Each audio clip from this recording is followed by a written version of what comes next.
So my friend Jason reached out to me and asked that I make his wife a talking stick in the shape of a spoon. Now, what's a talking stick? We'll get to that. Let me just start off by saying I've never carved a spoon, and here's my first attempt. Now don't panic, Jason. Things can only get better from here.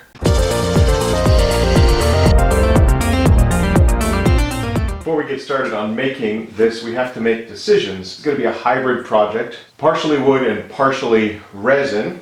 This is walnut, but I think it's a little thin. This is some straight grained redwood. This is acacia, it's spalted maple, redwood burl, I think. I'm kind of leaning towards the redwood burl because, I mean, it's really pretty. I'm not a carver, and so starting with a wood that's got a ton of figure to try to carve a spoon out of seems pretty ambitious for your first try, but I feel like I'm convincing myself the more I go here.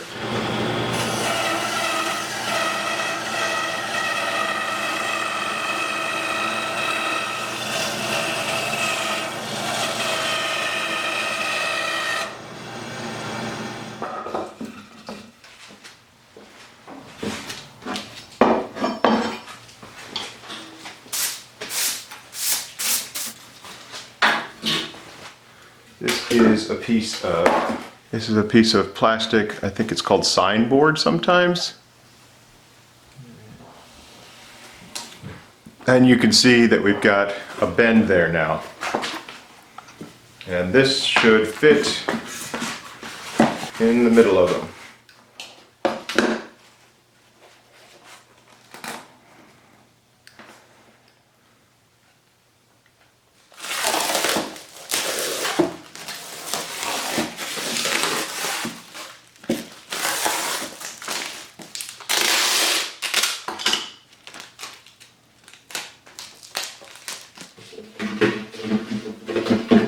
I'll admit to being a little bit more nervous about this than normal.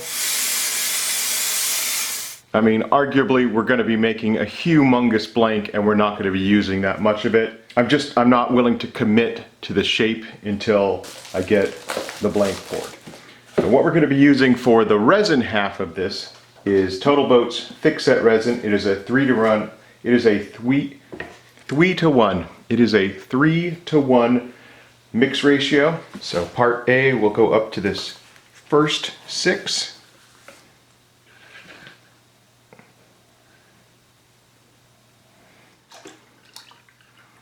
And then part B will go up to the second. I asked Jason what his wife's preferences are. He said that she liked a mixture of wood and resin. He said she preferred a hardwood. This is a softwood, so we've already deviated from that. So he said for colors, she likes purple and sparkles, and then she likes the Seahawk colors. That sounds sports related, and I don't know it, so I'm gonna go with purple and sparkles. I reached out to my friend Zach over at Resin Works. He sent me some glitter. He also sent me some color shifting pigment. We still want this to be transparent. 1, 2, 3 drops of dye. All right, 2 to 3 minutes of mixing. So 2 to 3 minutes of mixing, and the back doesn't say what the open time is, but I think we've got at least a half an hour of open time here. I have never had glitter in the shop before, so this is a first for me. This is the regular, oh, that looks amazing. That is the microfine. I think I'm gonna go for the microfine. It's like, that's crazy looking. Let's pick a little bit of this, sprinkle that in there. It's definitely going to have some glitter to it. And then let's add just a pinch of this color shift as well. We're just going to use a little bit just to see. And mix that in there as well. Is this going to be enough resin? I don't know. Will the mold hold? I don't know.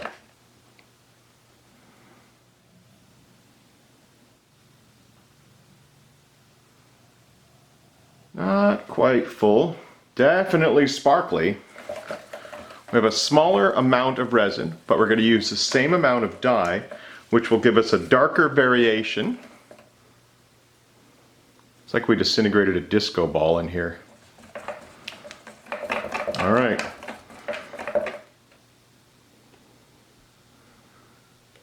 Oh my gosh, it's almost like I planned it.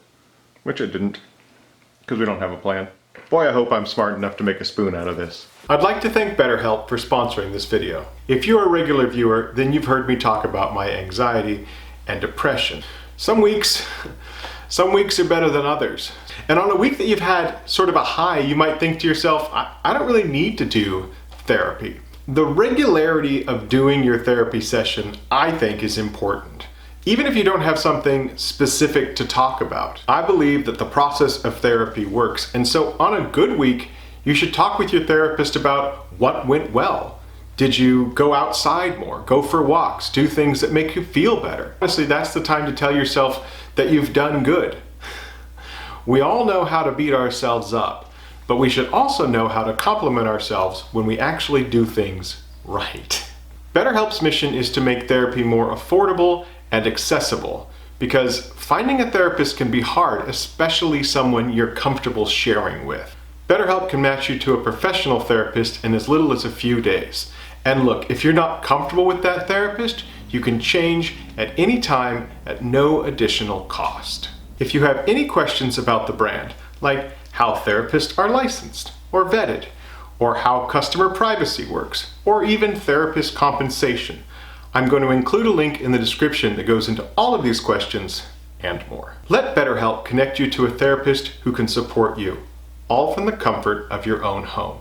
Visit betterhelp.com/Peter Brown or choose Peter Brown during sign up to enjoy a special discount on your first month. And I would like to once again thank BetterHelp for the continued support of this channel. The resin overheated. It's too large of a volume. I probably should have known better than that. It's currently in the process of overheating. I've lost the cool purple color because of that, and I'm hoping I can save the wood still. Oh yeah. Some of it still hasn't yet.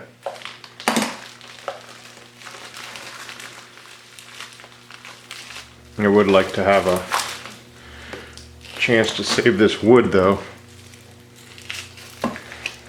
We might still be able to.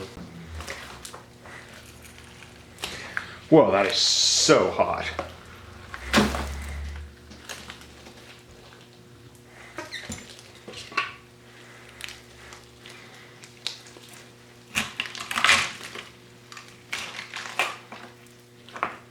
You see the steam coming off of this? I don't know if you can or not. All right, I think I got the chunk out. The one that was still baking me. There we go, 270 degrees. So yeah, it's still pretty hot. I'll let everything cool down and then we can think about what to do. Oh look, a brand new mold with a piece of wood full of cured sparkly resin. This is what I used, Total Boat thick set. I should know better that this formula is not made for this thick of a casting. So I remade it with Total Boat Fathom, which really is designed for these sort of volumes. That one's on me. Let's see what we've got.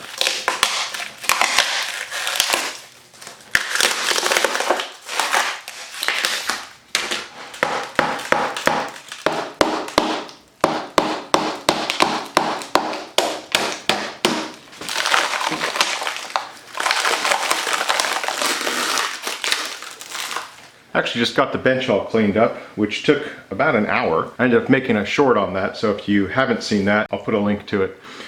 Basically, I would do just about anything to avoid the next step, which is making a decision on this. Jason told me that his talking stick didn't have to be a spoon, but that is what they've been using in their family, so it makes sense to make a spoon. But I've never made a spoon. I cut out a template of a large spoon, and this one is 16 inches. And you can see it uses up a good portion of that. It's appealing to try to see if I can get 2 spoon blanks out of this. Look at that, we're already making this. Ow! Biscuits and gravy. Holy cats. They've got some sharp edges here, so dang me. 1 3/8 for my dividing line.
And this is just the inside of the template.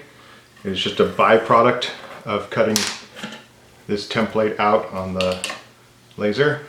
But I think it might make a good bowl template.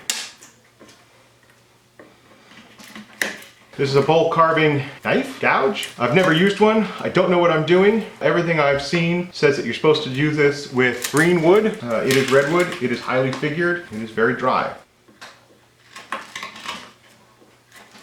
Well, within a couple strokes I could see why people normally hold these. Put on my shop apron, which I haven't worn in ages. I want to make sure I'm using force in a direction that is not towards my hands. I'm very fond of all my fingers. It's hard, but it is cutting. I'm really glad this came sharp because I'm not really sure how to sharpen this thing. I feel like a farrier cleaning up a horse's hooves. I watched a video from Anne of All Trades talking about this, and she was saying that when you get really good, you don't have to use sandpaper. I enjoyed the video, but this will definitely be having some sandpaper. A surprisingly therapeutic process. It's spoon shaped. I got a spoon bowl. Followed the contour of my template, but I'm gonna refine it with sandpaper. In wood turning, we'd call this the 120 grit gouge. It's pretty much the same thing. I'm using sandpaper to shape.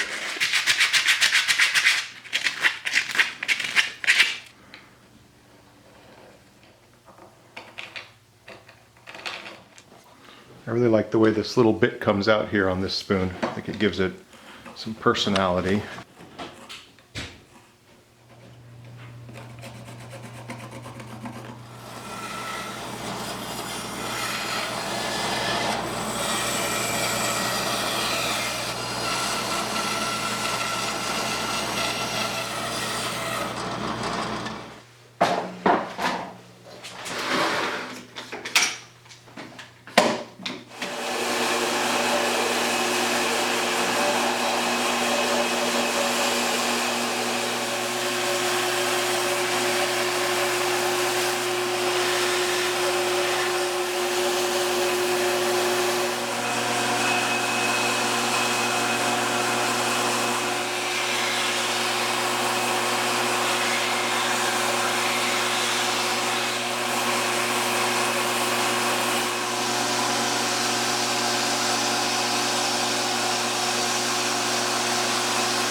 Now for the hand shaping.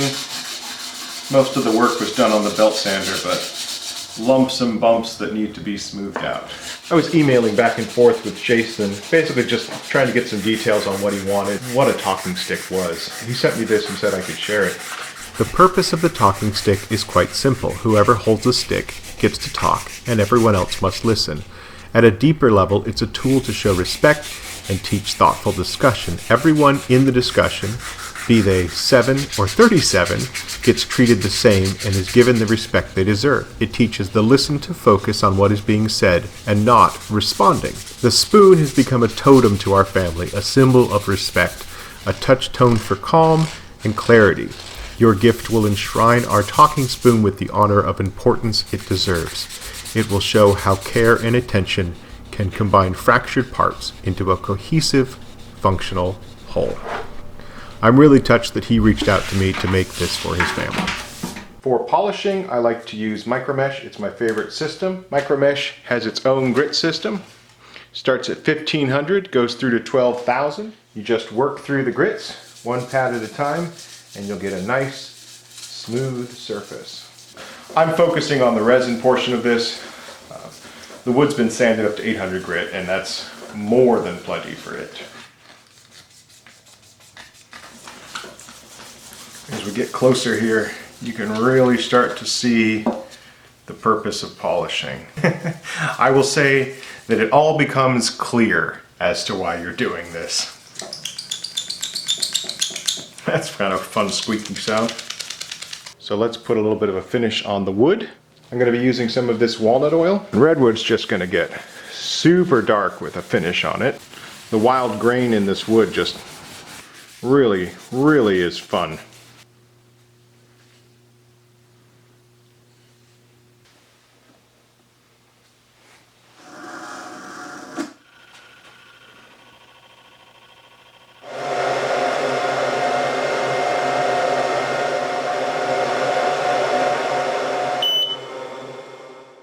A carved spoon, a talking stick, a gift, and as Jason put it, a totem of calm. This ended up measuring just over 16 inches. The resin pour came out amazing. It's a hint of purple, so much glitter. I love how the glitter settled on the live edge section of the wood. Literally just shimmers as you look down it. Considering what could have been, I'm incredibly pleased with how this came out. I like that it's redwood. This is not going to be used for food, but we did put a food safe finish on it. It has a texture like glass in your hand. It's incredibly smooth. This engraving here of ZLX was a request by Jason. You might think it's initials, but it's actually not. Apparently, if you typed ZLX in the MSN Messenger app, you would get a boy emoji, a heart, and a girl emoji. For this to essentially be my first spoon carving, I can't pretend I'm not happy with it. We managed it with a lot of sandpaper, but I think that still counts.